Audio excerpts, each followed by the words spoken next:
নমস্কাৰ ছাৰ বাইদেউসকল Census 2027ত HLO এপত ডাটা এন্ট্ৰি কৰিবলৈ যাওঁতে আমাৰ এনুমেৰেটৰসকল বিশেষ কিছু পৰিস্থিতিৰ সন্মুখীন হ'বলগীয়া হৈছে তেনে এগৰাকী এনুমেৰেটৰ বাইদেৱে মোলৈ প্ৰশ্ন এটা পঠাইছিল যে আগৰ বিল্ডিঙত এটা সেন্সাস হাউস বাদ পৰি গ'ল মাজত আৰু 5টামান বিল্ডিঙৰ ডাটা এন্ট্ৰি কৰি সিনক্ৰনাইজ কৰাৰ পিছত সেই বাদ পৰি যোৱা সেন্সাস হাউসটো কেনেকৈ এন্ট্ৰি কৰিম জনাবলৈ কৈছিল ইয়াৰ এই প্ৰশ্নৰ উত্তৰ আমি বিচাৰিবলৈ যত্ন কৰোঁ আপোনালোকে চাই আছে আকাশ ক্লাसेছ আসাম ধৰক আপোনাৰ বিল্ডিং নম্বৰ CN25ত মোৰ তিনিটা সেন্সাস হাউস আছে অৰ্থাৎ CN25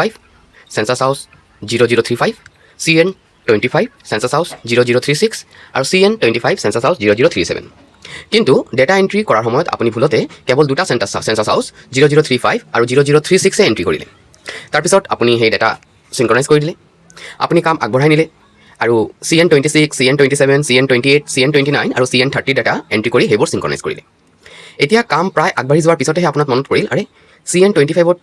সেন্সাস হাউস এন্ট্ৰি এটা কৰিবলৈ থাকি গ'ল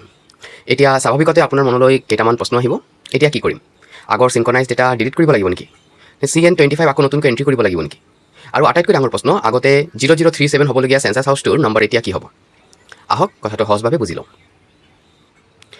যদি আপুনি কেৱল সিনক্ৰনাইজ কৰিছে তেন্তে সিনক্ৰনাইজ হৈ গ'ল মানে আপোনাৰ ডেটা ডিলিট কৰিব লাগিব বা সকলো ডেটা পুনৰ এন্ট্ৰি কৰিব লাগিব এনে নহয় আপোনাৰ মূল সমস্যা হৈছে এটা সেন্সাস হাউস বাদ পৰিছে আৰু CN বিল্ডিংটো ইতিমধ্যে আছে গতিকে CN বিল্ডিংটো আপুনি পুনৰ সৃষ্টি কৰাৰ প্ৰয়োজন নাই আপুনি HLO এপত নতুন সেন্সাস হাউস ৰেকৰ্ড এড কৰাৰ বাবে চেষ্টা কৰিব লাগিব অৰ্থাৎ আপুনি প্ৰথমে হাউস লিষ্ট এন্ট্ৰিলৈ যাব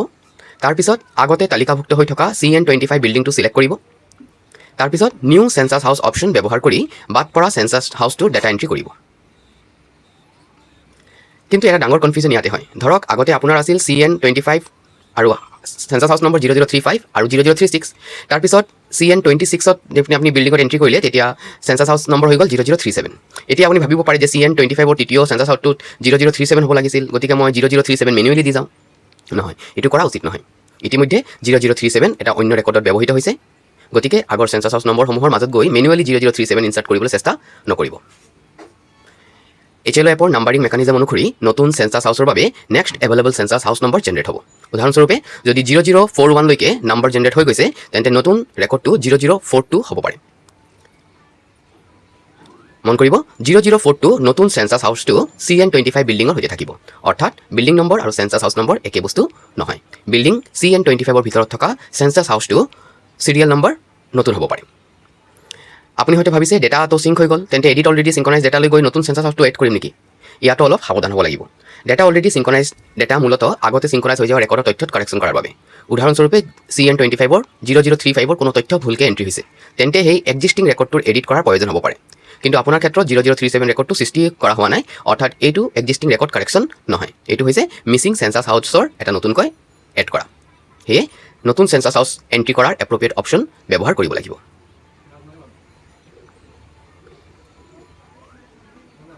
এই ধৰণৰ Census 2027 HLO এপ হাউস লিস্টিং বিল্ডিং নম্বৰ আৰু